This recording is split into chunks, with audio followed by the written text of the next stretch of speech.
High বন্ধুরা, পথিকান মানুষ সংসারে সবাইকে স্বাগত। আজকে আমরা বাঙালির প্রিয় রসগোল্লা রেসিপি নিয়ে হাজির হয়েছি।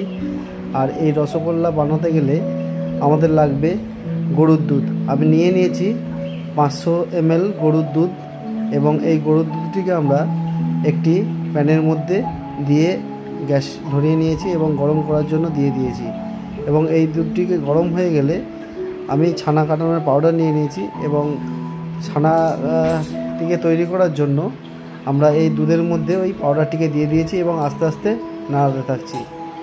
এটি নাড়াতে থাকতে থাকতে দেখবেন একটি সময় এসে এই ছানাটি প্রায় কেটে যাবে এবং নিচের দিকে একটা হলুদ কালারের জলের মতো বেরিয়ে আসবে।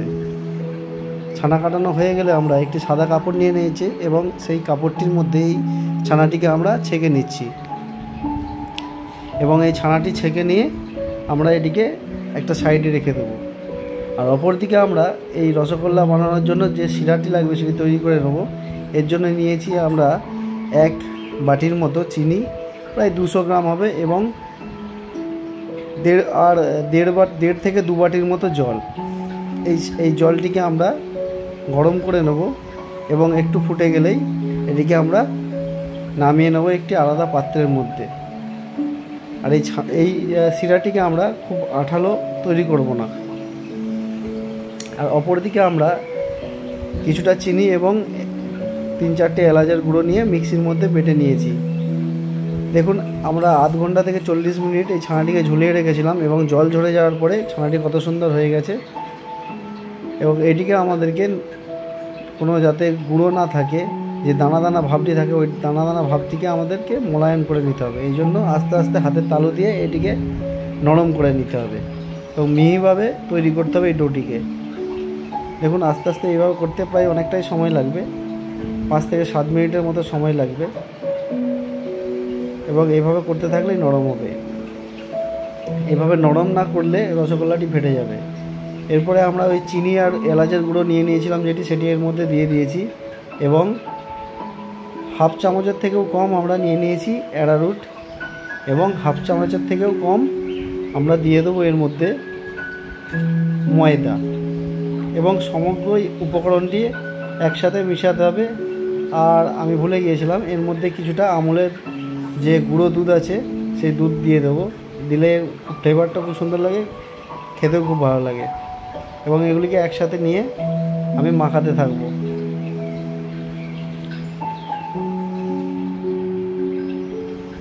রসগোল্লা এমন একটি রেসিপি যেটা প্রত্যেকটি বাঙালি পছন্দ করে, আর এটি খেতেও খুব সুন্দর হয়। মাখাতে থাকবে যতক্ষণ না এটি থালা থেকে ছেড়ে দেবে। বোঝাই যাবে হাত এবং থালা থেকে প্রায় ছেড়ে দেবে। যখন এই ডোটিকে তৈরি করতে থাকবো তখনই প্রায় আমাদের এটি মাখানো হয়ে যাবে। ভালো করে মিক্স করে নিতে হবে। আর আমরা অপর দিকে যে রসগোল্লার রসটি তৈরি করব, যেটিতে রসগোল্লা হবে, সেটির জন্য আমরা রেডি করে নিচ্ছি। এতে 1 থেকে 1.5 কাপের মতো চিনি এবং 3 গুণ জল নিয়ে নিয়েছি। এবং আমরা একটি পাত্রের মধ্যে কিছুটা গুঁড়ো দুধ এবং কিছুটা ময়দা নিয়ে নেব, এবং এটাকে গুলিয়ে নিয়ে রেখে দেবো। এখানে রসটি প্রায় ফুটে উঠেছে। ফুটে উঠলে আমরা যে আগে থেকে গুঁড়ো দুধটিকে গুলে রেখেছিলাম সেটি এই রসের মধ্যে দিয়ে দেবো।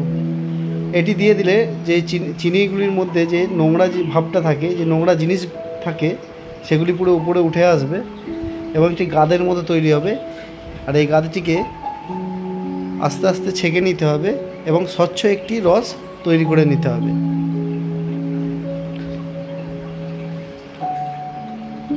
আর এর ওপরে কিছুটা আরও জল মিক্স করে নেব। বাকি যে নোংরাটি থাকবে এর মধ্যে সেটিও বেরিয়ে আসবে। এবং আমরা রসগোল্লার ডোগুলিকে আমরা আস্তে আস্তে রেডি করে নেব। এদিকে রসটি ফুটতে থাকছে আর আমরা এদিকে ডোগুলি সব আস্তে আস্তে রেডি করতে থাকব। এবং ফুটন্ত রসের মধ্যে আমরা এই ডোগুলিকে একে একে ছেড়ে দেবো। দেখুন কত সুন্দর এর মধ্যে ফুলে উঠে যাবে এবং অটোমেটিকলি ঘুরতে থাকছে। বাকি রসগোল্লা যেগুলি ছিল আমরা রসের মধ্যে সব ছেড়ে দেবো একে একে। এবং এর মধ্যে আমরা যে ময়দাটি আগে থেকে গুলে রেখেছিলাম সেটি ওপরে দিয়ে দেবো। এই ময়দাটা দিলে এর মধ্যে একটি ছাঁচের মতো তৈরি হয় এবং রসগোল্লাটি খুব সুন্দরভাবে সেদ্ধ হয়ে যায়। এভাবে ফুটতে থাকলে আমরা কিছুক্ষণ পর আমরা এই ফুটন্ত রসগোল্লাগুলিকে একটি ঢাকনা দিয়ে সেদ্ধ হতে দেবো। এটি সেদ্ধ হতে থাকবে, প্রায় 20 থেকে 25 মিনিটের মতো সময় লাগবে এটি সেদ্ধ হতে, এবং ঢাকনাটি খুলে মাঝে মাঝে আমরা দেখতে থাকব।